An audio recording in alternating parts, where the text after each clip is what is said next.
وہ امانت کیا امانت تھی جو اللہ نے آسمانوں پہ پیش کی، زمین پر پیش کی، پہاڑوں پر پیش کی، سب نے انکار کر دیا، اس انسان نے اٹھا لیا۔ حضرت پیر صاحب فرماتے ہیں کہ وہ امانت اگر عبادت ہوتی تو اس میں انسان اکیلا نہیں ہے۔ وہ امانت اگر عبادت ہے، وہ امانت اگر تسبیح و تعلیل ہے، وہ امانت اگر اللہ کا ذکر ہے، تو اس میں تو فرشتے انسان سے آگے ہیں، بلا توقف رب کی عبادت کر رہے ہیں۔ تو وہ فرماتے ہیں وہ امانت کیا تھی جس کو ساری کائنات اٹھانے سے گھبرا گئی۔ قاضی ثناء اللہ پانی پتی رحمت اللہ تعالیٰ علیہ کہتے ہیں وہ اگر عبادت ہوتی تو فرشتے نبیوں سے اعلیٰ ہوتے، لیکن وہ امانت عبادت نہیں، ذکر خدا بندی نہیں جناب۔ پھر وہ امانت کیا ہے تو آپ فرماتے ہیں وہ امانت نور العقل ہے، نار العشق ہے۔ نور العقل ہے، نار العشق ہے، یعنی عقل ملائکہ میں بھی ہے لیکن عشق نہیں ہے۔ نور العقل، عقل کا نور استعمال کرتے ہوئے عشق کی آگ سے جب انسان رب کی ذات کے سامنے اپنی ذات کو فنا کر دے گا تو کیا ہوگا؟ پوچھو حضرت ابراہیم خلیل اللہ سے۔ جب نمرود نے نعرے نمرود لگا کر حضرت ابراہیم کو سامنے بٹھا دیا اور کہتا ہے کہ خدا کی ساری خدائی میں خدا کا نام لینے والا ایک تو ہے، اگر تو بھی یہ نام لینا چھوڑ دے اس آگ سے بھی بچ جائے گا۔ میں نمرود جس کی پوری کائنات پر حکومت ہے اپنے تخت کے ساتھ تیری کرسی لگاؤں گا، تجھے اپنا وزیر بناؤں گا، تجھے اپنے اقتدار میں حصہ دوں گا، تجھے اپنا وزیر اور مشیر لگا کے سارا اقتدار اختیار تیرے قدموں میں آئے گا۔ کائنات پوری زمین کے اندر جس خاندان میں چاہو گے میں تمہاری شادی کروں گا۔ مقابلے میں صرف ایک مطالبہ ہے کہ خدا کی ساری خدائی میں اگر خدا کا نام لینے والا کوئی نہیں تو تو بھی چھوڑ دے۔ اب یہاں پہ نور العقل اور نار العشق بے خطر کود پڑا۔ آتش نمرود میں عشق، عقل ہے محو تماشائے لب بام بھی۔ کیا ہوا؟ عقل کہتا ہے اے ابراہیم جان ایک دفعہ ملتی ہے بچا لو، عشق کہتا ہے اب بھی تو موقع ہے، اگر اس یار کا نام لیا ہے قیمت جان پڑتی ہے تو جان کی قیمت کے بدلے اپنے یار سے محبت ثابت کر جاؤ۔ ایک طرف دار و رسن، ایک طرف جام و سبو، ہے کڑا یہ امتحان دیکھیں کدھر جاتا ہے دل، اور مصلحت اندیش دانش رہتی ہے حیرت زدہ، ہنستے ہنستے سیل آتش میں اتر جاتا ہے دل۔ ڈاکٹر اقبال قلندر لاہوری کہتا ہے کہ وہ نور العقل اور نار العشق کیا ہوا؟ ابراہیم علیہ السلام نے رب کے نام پہ اپنی جان کو قربان کرتے ہوئے فرمایا رب کا نام نہیں چھوڑ سکتا، جلانا ہے تو جلا لو۔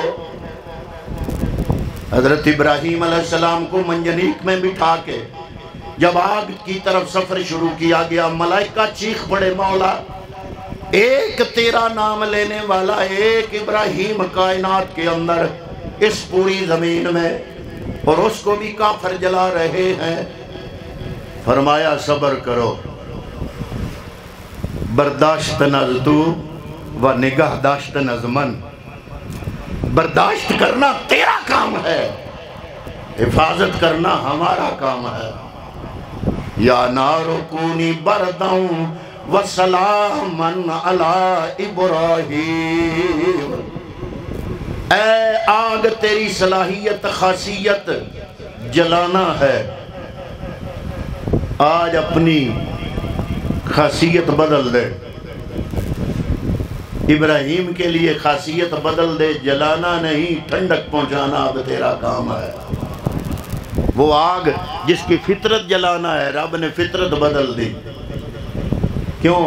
وہ امانت ہر بندے نے پیش کی، اور وہ وعدہ جو روز ازل میں الست بربکم کے جواب میں قالوا بلا قالوا بلا، یا اللہ کیوں نہیں تو ہمارا رب ہے؟ آپ بھی وہاں تھے، آپ بھی بولے قالوا بلا۔ اب آپ سوچ رہے ہیں کہ جناب ہمیں تو یاد نہیں ہے۔ اولیاء کاملین سے پوچھتے ہیں جناب وہ قالوا بلا عالم ارواح والا ہماری ارواح تو تھی، جسم نہیں تھا، لیکن ہمیں یاد نہیں۔ اولیاء فرماتے ہیں جن لوگوں کی ارواح جسم کے اندر آ کر گناہوں کی غلاظت میں ملوث ہونے سے بچ گئیں، نفس کے تقاضوں میں ملوث ہونے سے بچ گئیں، جن کی روح اجلی ہے، من اجلا ہے، دل بدستاور کے حج اکبر است، از ہزاراں کعبہ یک دل بہتر است، کعبہ تعمیر خلیل اتر است، و دل گزرگاہ جلیل اکبر است، جن کا دل اس خواہش نفس کی غلاظت سے پاک ہے۔ سخی سلطان بہو فرماتے ہیں کن خدا نے جد فرمایا اسامی کولے ہاسے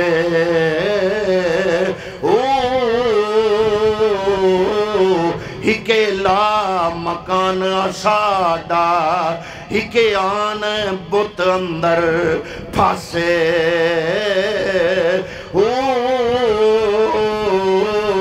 اے سخی سلطان بہو آپ کو یاد ہے، ہمیں تو یاد نہیں۔ فرمایا جب یہ روحیں اس نفس کے اندر ملوث ہو گئی، اس کے تقاضوں میں، اس کی غلاظت میں ملوث ہو گئی، تو کیا ہوا؟ یہ روحیں بھی بھول گئیں۔ نفس پلیت پلیتی کی تھی، اصل پلیت تانا سے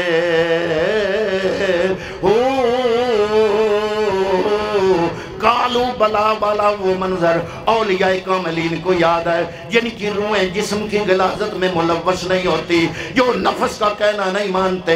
وَأَمَّا مَنْ خَافَ مَقَامَ رَبِّهِ وَنَهَى النَّفْسَ عَنِ الْهَوَىٰ فَإِنَّ الْجَنَّةَ هِيَ الْمَأْوَىٰ، جو اپنی خواہش نفس کے خلاف رب کو راضی کرنے کے لیے چلتے ہیں، ان کو یہ زمانہ بھی یاد رہتا ہے، عالم ارواح کے اندر جو مکالمہ ہوا وہ بھی یاد رہتا ہے۔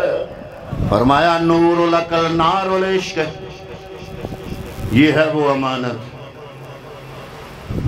جو امانت کائنات نے اٹھانے سے انکار کر دیا اور انسان نے اٹھا لیا۔